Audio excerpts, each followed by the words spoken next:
Hello po, may request po si nanay. Ipakita ko daw yung ano. Ito si nanay ay. Hain ko. Yan, sabihin mo, yan ang yung ang bahay Yes. doon kami nagtatakbo. Dito po Doon kami, sa kanila sa bahay po naglilipat. nila kami pumunta nung bumabagyo.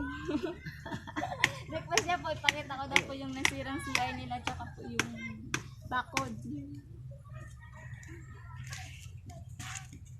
Itong gamay na. Bakod nila.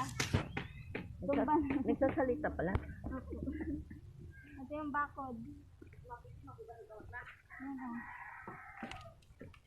Ayan, bakod nila sila. Ito pa ay, kabila.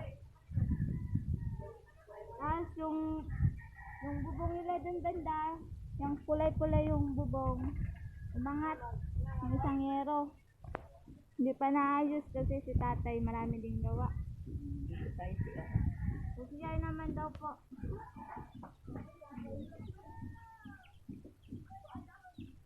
Makalat din dito, hindi pa naayos.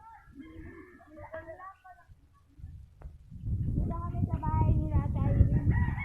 Nag-evacuate.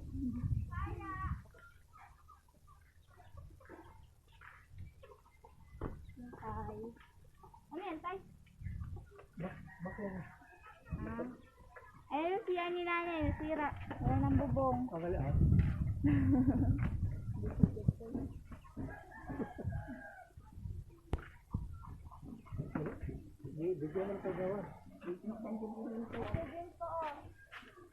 Dito naman kay Jubilon yung payag.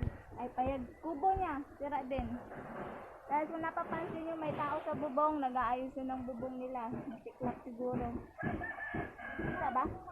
Yung tao? Kita ba yung tao ba?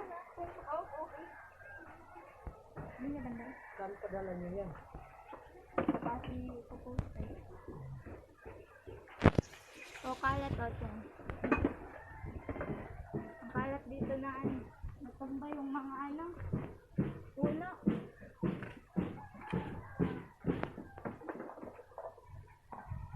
Ayun o, natiklap na niyo.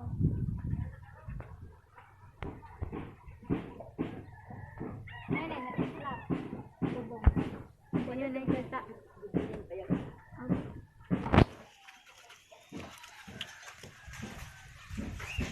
Yung dagat naman madumi.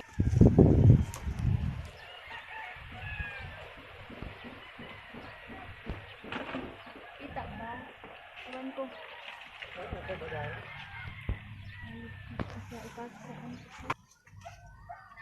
Napadaan! Yung kubo nila Maui. Butas. Ayun.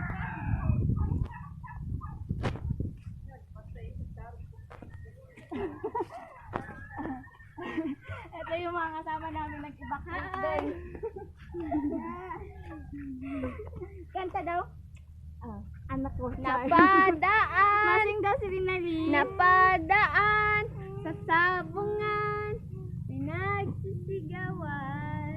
Naririnig niyo po ba? Nagsising siya, oh. Say hi! Mag-hi ka. In your dreams. Kakulit. Ito yung lagi kong kinukulit na bata. Ang cute kasi. Yung bubong din nila medyo may nasira din yung bubong.